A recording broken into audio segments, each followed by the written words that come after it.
People working in forensics. What was the most shocking thing discovered in your lab? Years ago when I was working as a DNA analyst, our lab received a limp Caesar salad from a local restaurant, takeout box and all. Apparently, the guy who ordered the salad said that it was served with blood in it. The restaurant owner said not possible and that the customer must have blood in it so that he wouldn't have to pay. The customer then decided to promptly bring his salad to our lab along with his DNA sample to prove that it wasn't his. Turns out that it was, and he unknowingly bled into his salad somehow. Oh, there was also that one time a dad sent in a bunch of his daughter's soiled feminine hygiene products into the lab to test for semen. Most shocking thing though was the time a bunch of DNA samples came. To make a long story short, one large vehicle, lots of drugs, two strung-out horny couples, one condom being passed back and forth, and two pregnant couples uncertain about the paternity of each baby. That he was the father. I'm a bookkeeper, billing guy at a clinic, and we tested a baby to see if he was the father. Mom and dad were both blonde hair. Wife had blue eyes. Both looked super white. Kid was really black. Was tested earlier and he didn't have a condition. He was just black. The dad wanted a paternity test cause when you have two white parents and a black kid, raises some questions. Turns out the mom had a black grandfather that didn't show up in their skin and that she didn't know about. Kid was biologically theirs, but just looked totally different. So, not forensics entirely, and not me. I had a professor in college that was pursuing her doctorate while working at the Mayo Clinic. Year after year, a man came in to be tested for a disease that killed his father at that very hospital. Year after year, he tested negative, but every year, he got tested in an effort to stay ahead of it. Because genetics. One year, he tested negative as usual, but the staff had an idea. They cracked open the archives, dug his father's file out. DNA wasn't even close. Poor guy has no idea his late father was never his biological father at all. And the hospital has no right or obligation to inform him. In doing my MSc in forensic pathology and anthropology, there is a final practical exam component. The examiner hauled in a large cardboard box, the type size you would store documents in. When dumped on the table, it looked like a broken plant pot. No piece was bigger than 1.5 inches diameter. He then goes, "Could you find all the pieces of example of bone and reconstruct it, please?" Turns out it was approximately 16-year-old girl whose boyfriend had caved her head in with a stone and cut her into tiny bits before burying her in a field. Only reason she was found was because her decomposing flesh caused the plants right near her body to be oddly large and lush for a dry, forgotten field. I was working as a scanning electron microscope technician for the ER. There were a bunch of layers of paint on it and he wanted to know what elements were present.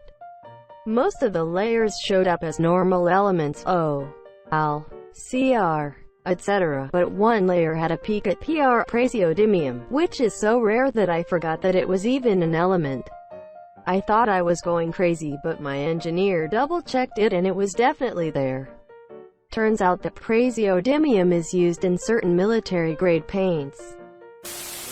My friend's wife works in one.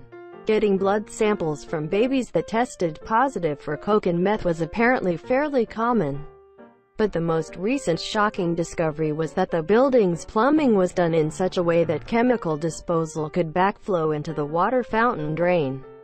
And management didn't really care. Candle in an old mont's bladder. Not super shocking compared to others, but the first time you see a computer covered in blood full of bullet holes, it is a moment you do not forget. The murder weapon in my trainee's bottom left desk drawer. My friend's ma used to work in forensics and we got told a bunch of stories. The most memorable being of when they found the dead body of a girl hacked into bits inside a bin bag. They at first thought some sicko had murdered her and cut her up. Why no, like sickos do. But after further investigation they discovered something in her lady parts along with a giant hole. Some sciencing later, and the something was an acrylic nail. Turns out she and her girlfriend were doing it when her GF's nail snapped and ripped her open from the inside and she bled out. The girlfriend, in a moment of panic, chopped her up and tried to dispose of the body. I was working in a lab for a while. Nothing too exciting until we found that one of our co-workers got fired for having drugs, a gun, and other such things in their office. I know it isn't quite what the thread wanted, but that was by far the most shocking discovery. My two co-workers banging in the storage room. The bloody tissues left lying around. Never working in Forresens ever again. Not a forensics worker, but you may be interested to learn that bear semen is one of the most common things found in bodies of people who lay dead in forest areas. Not forensics, but so many companies store your password in an idiotic manner. The most common flaw is that they know you're meant to hash passwords *, but use MD5, which has been known to be stupidly easy to crack for well over a decade. Seeing some of this bullpoop in the wild finally motivated me to use a password manager and randomly generated passwords for each individual login. The reason you should never reuse passwords between sites is that if one company hashes them using a weak algorithm or, God forbid, stores them in plain text and a hacker gets it, they can use it on other sites. If you use the same password for some dodgy porn site as you do for your bank or your social media, well, you can guess what happens next. A hash function takes some input and spits out a mathematically related output in a way that's very difficult to reverse, i.e. it's easy to go from password to hash, but going hash to password takes insane computational power. This is a useful property for passwords, as it means that even if someone steals your database, then they don't steal your user's passwords.